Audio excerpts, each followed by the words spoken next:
Hi friends, അപ്പം ഇന്നത്തെ വീഡിയോയിൽ കുറച്ച് കിടിലൻ ടിപ്സുകളാണ് കാണിക്കുന്നത് കേട്ടോ. ആദ്യത്തെ ടിപ്സിന് ഈ അരി മനസ്സിലാവും നമ്മൾ എവിടെ നിന്ന് വാങ്ങിച്ചത്, റേഷൻ കടയിൽ നിന്ന് മേടിച്ച റേഷൻ അരിയാണ് കണ്ടോ.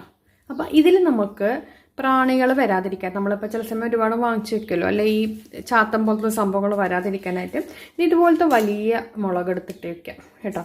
ആണെങ്കിൽ നമുക്ക് ഇതിൽ എന്നിട്ട് നമ്മൾ അടച്ചു വെക്കുകയാണെങ്കിൽ ഇതിൽ പ്രാണി ശല്യം വരാതെ ഇരിക്കും കേട്ടോ. നല്ലൊരു ടിപ്പാണിത്, ചെയ്ത് നോക്കണം കേട്ടോ.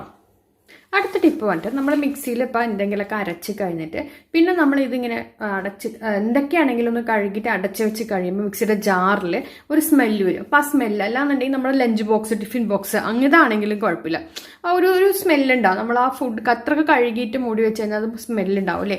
ആ സ്മെല്ല് വരാതിരിക്കാൻ എൻ്റെ ലഞ്ച് ബോക്സിലാണെങ്കിലും ശരി, അതുപോലെ തന്നെ മിക്സിയുടെ ജാറിലാണെങ്കിലും ശരി, ഒരു ന്യൂസ് പേപ്പർ ഇട്ട് വയ്ക്കാം. എന്നിട്ട് നിങ്ങൾ മൂടി വെച്ച് നോക്കിക്കുക, ഒരു ദുർഗന്ധവും ഇതിൽ നിന്നും ഉണ്ടാവില്ല കേട്ടോ. നല്ലൊരു ടിപ്പാണത്, നിങ്ങളത് ചെയ്ത് നോക്കണം. നല്ല യൂസ്ഫുൾ ടിപ്പാണ് കേട്ടോ.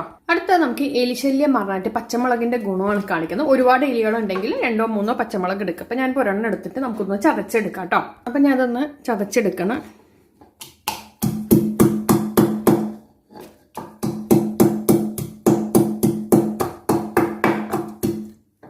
ഇത് നമ്മൾ ചതച്ചെടുത്തിട്ടുണ്ട്. ഇത് ഞാൻ നമ്മളൊരു പാത്രത്തിലോ ഇതുപോലത്തെ ചിരട്ടിയിലാണെങ്കിലും കുഴപ്പമൊന്നുമില്ല, വാഴയിലാണെങ്കിലും വെക്കാം കേട്ടോ. ഇത് നമ്മളിതിലേക്ക് അങ്ങ് ഇട്ട് കൊടുക്കാം കേട്ടോ. ഇതിൻ്റെ അരി കളയരുത്, അരിയും കൂടി വേണം കേട്ടോ.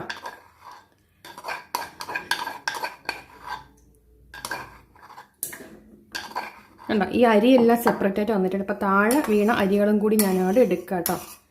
കാരണം അത് മറ്റേ കുത്തിയപ്പോൾ തെറിച്ചിട്ടുണ്ട്. അപ്പോൾ ആ അരി കൂടി നമ്മൾ എടുത്തിട്ടുണ്ട് കേട്ടോ. ഇനി നമുക്കിതിൽ ചേർക്കേണ്ടത് 100% യൂസ്ഫുൾ ആട്ടോ ഈ വീഡിയോ. ഇനി നമുക്ക് കുറച്ച് ഒരു 2 സ്പൂണ് അരി, ഏത് അരിയാണെങ്കിലും കുഴപ്പമില്ല, ഇത് നമുക്കെടുത്ത ശേഷം ഇതിലങ്ങ് മിക്സ് ആക്കാം കേട്ടോ. ഈ അരി ഒക്കെ നന്നായിട്ട് ഇതിൽ മിക്സ് ആക്കി ഇരിക്കണം കേട്ടോ. ഒരുപാട് അരിയൊന്നും ആവശ്യമില്ല. ഇനി നമുക്കിത്, കാരണം നിങ്ങൾ കണ്ടിട്ടുണ്ടാവില്ല, പ്രത്യേകിച്ച് ഈ റേഷൻ കടകളിൽ അല്ലെങ്കിൽ പലചരക്ക് കടകളിൽ, സൂപ്പർ മാർക്കറ്റിൽ എലിശല്യം കൂടും. കാരണം അവിടെ ഈ അരിയും ഗോതമ്പും സാധനങ്ങളൊക്കെ ഇരിക്കണമുണ്ട്. അപ്പോൾ നമുക്കിത് നന്നായിട്ടൊന്ന് ഇത് കണ്ടോ, ഇത്രയും ചെയ്താൽ മതി. അതിനുശേഷം ഇതിനെ 2-3 ഇതിലാക്കിയിട്ട് എലിശല്യം ഉള്ള ഭാഗത്ത് വൈകുന്നേരങ്ങളിൽ കൊണ്ടുവയ്ക്കുക. രാവിലെ ആകുമ്പോൾ എടുത്ത് മാറ്റുക കേട്ടോ. നമ്മുടെ പൂച്ചയും സാമ്പൊന്നും ഇടയാവരുത്. അപ്പോൾ നമുക്കിത് കണ്ടോ, ഇങ്ങനെ നമുക്ക് ഓരോരോ ഭാഗത്തും നമുക്കിതങ്ങ് ഇട്ട് വെക്കാം. അപ്പോൾ ഇത് എങ്ങാനും വന്ന് എലി ഒരു അരിമണി കഴിക്കുക എന്തെങ്കിലും ചെയ്ത് അതോടുകൂടി എലിയുടെ കട്ട തെറിച്ചു പോകും. എലി അതോടുകൂടി ചത്തു പോകും കേട്ടോ. കാരണം ഇത്രയും എരിവൊന്നും എലിക്ക് താങ്ങല്ല. പക്ഷെ അരിയുടെ ആ ഒരു ഇത് വരുമ്പോൾ, അരിയുടെ സ്മെല്ല് കിട്ടുമ്പോൾ തന്നെ എലി ഇതിനോട് അടുക്കും. പക്ഷെ ഇത് ചെറുതിലെ രീതിയിൽ ഓൾറെഡി നമുക്ക് എരിവുണ്ടല്ലോ, അതുകൂടി വയറിനകത്ത് പോയി കഴിയുമ്പോൾ എലി എല്ലാം ചത്തുപോകും. ഇത് ചെയ്ത് നോക്കാം കേട്ടോ. മൺചട്ടിയൊക്കെ വാങ്ങിച്ച് കഴിഞ്ഞാൽ എളുപ്പത്തിൽ മയക്കെടുക്കാനായിട്ട് കുറച്ച് വെള്ളം നന്നായി തിളപ്പിച്ച ശേഷം അതിലേക്ക് വാളംപുളി ഇട്ടിട്ട് ഒരു 3/4 മണിക്കൂറോളം ചെറു തീയിലിട്ട് തിളപ്പിക്കുക.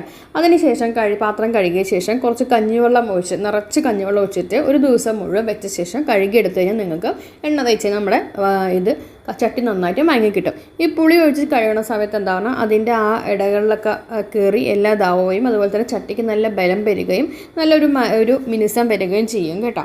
അപ്പോൾ ഇത് നിങ്ങളൊന്ന് ട്രൈ ചെയ്ത്, വളംപുളി തന്നെ വേണം കേട്ടോ അതിന്.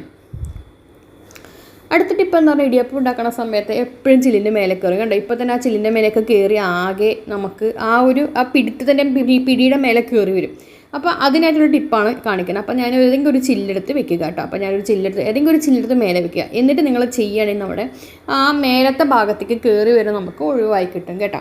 അപ്പോൾ അല്ലാതെ ചില സമയം ഒരു ഇടിയപ്പത്തിലുള്ള മാവ് വരെ നമുക്ക് അതിൻ്റെ മേലെ കയറി വരും. അപ്പോൾ അതില്ലാതാക്കാനായിട്ടുള്ള ഒരു ടിപ്പാണ് ഇന്നത്തെ വീഡിയോയിൽ പറഞ്ഞത്. അപ്പോൾ വീഡിയോസിൽ എല്ലാം നല്ല അടിപൊളി ടിപ്സുകളാണ്, ഷെയർ ചെയ്യാൻ മറക്കരുത്.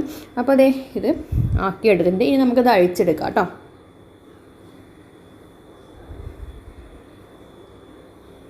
കണ്ടോ, ഇപ്പോൾ നമുക്കിത് ഫുള്ളായിട്ട് പോയിട്ടുണ്ട്. അതുപോലെ തന്നെ ഇതിൻ്റെ ഉള്ളിൽ എങ്ങനെയുണ്ടെന്ന് നോക്കാം നമുക്ക്.